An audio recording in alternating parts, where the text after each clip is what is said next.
ओम शांति। हमारे संपूर्ण ज्ञान का स्वरूप हमारे गुणों और हमारे कर्मों से दिखाई देता है। यदि किसी ने संपूर्ण ज्ञान भी लिया हो और वे सेवाओं के फील्ड में भी बहुत अग्रणी हो, परंतु उनका जीवन, उनके कर्म, उनके स्वभाव संस्कार श्रेष्ठ न बने हों, तो कोई भी मनुष्य उन्हें ज्ञानी नहीं मानेगा।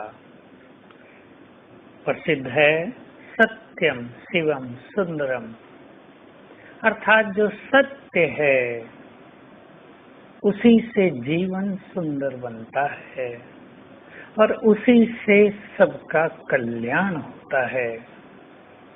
जिससे जीवन सुंदर न बना हो तो समझ लेना चाहिए कहीं ना कहीं असत्य है। जिससे जीवन में कल्याण न हुआ हो तो समझ लेना चाहिए हम संपूर्ण सत्य के मार्ग को फॉलो नहीं कर रहे हैं। तो हमें अपने ज्ञान का प्रत्यक्ष स्वरूप दिखाना है अपने श्रेष्ठ कर्मों से। कर्म मनुष्य अपने संस्कारों के और विचारों के और बुद्धि के आधार से करता है। किसने बुद्धि में कैसा विवेक भरा है, विजडम भरी है, कैसे उसके संस्कार बने हैं, इन चीजों के आधार से मनुष्य के कर्म होते हैं। हम अपने को चेक करेंगे, हम पुण्य आत्मा बन गए हैं। हमारे कर्म ऐसे तो नहीं जिसे देखकर लोग उंगली उठाते हों। क्या हमारे कर्म संपूर्ण सुखदायी हैं?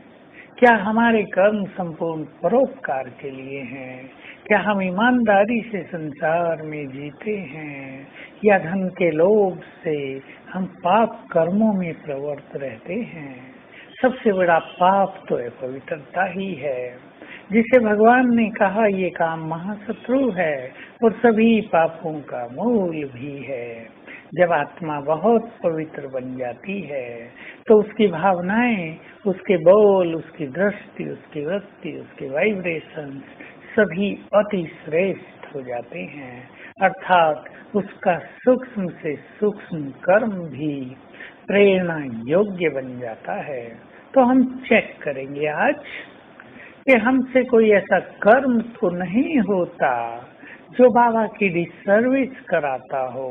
हम कहीं क्रोधवश दूसरों को बुरा भला तो नहीं बोल देते, स्थिति तो नहीं बिगाड़ देते, कहीं वातावरण को भारी तो नहीं कर देते हैं, क्योंकि हमें देखने वाली हजारों लाखों करोड़ों आंखें हैं।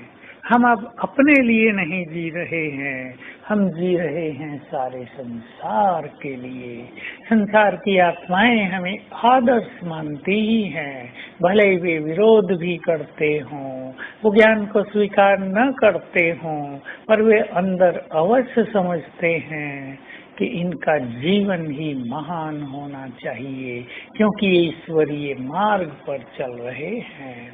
तो हम लोगों की भी भावनाओं को सार्थक सिद्ध करें।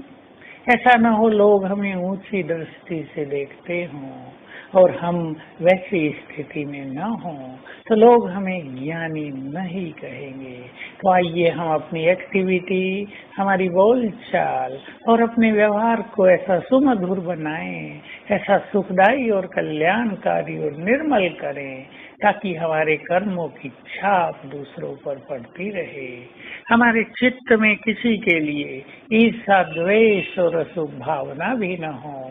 सब आगे बढ़ रहे हों, हम अप्रिशिएट करें। जो आगे नहीं बढ़ पा रहे हों उन्हें बढ़ाने का उमंग उत्साह दिलाएं, प्रेरणा दें, सिखाएं। तो ये हमारी महानताएं होंगी जो दूसरों पर अमिट छाप छोड़ेंगी। हमारे कर्म ही दर्पण है हर चीज का। इस दर्पण को बिल्कुल स्वच्छ कर लें और इस दर्पण को इतना स्वच्छ कर लें कि लोग इसमें भगवान को देख सकें। तो आइए आज सारा दिन हम एक सुंदर अभ्यास करेंगे। हमारे एक तरफ ब्रह्मा माँ ऊपर देखेंगे उनके मस्तक से शीतल किरणें निकलकर मुझ पर पड़ रही हैं। दूसरी तरफ ज्ञान सूर्य बाप, जिनसे शक्तियों की किरणें निकलकर मुझ पर पड़ रही हैं, और 5 बार, एक बार में 5 बार ये अभ्यास करेंगे तो अनुभव अति सुंदर होंगे। और ऐसे अभ्यास दिन में 5-7 बार अवश्य हों। ओम शांति।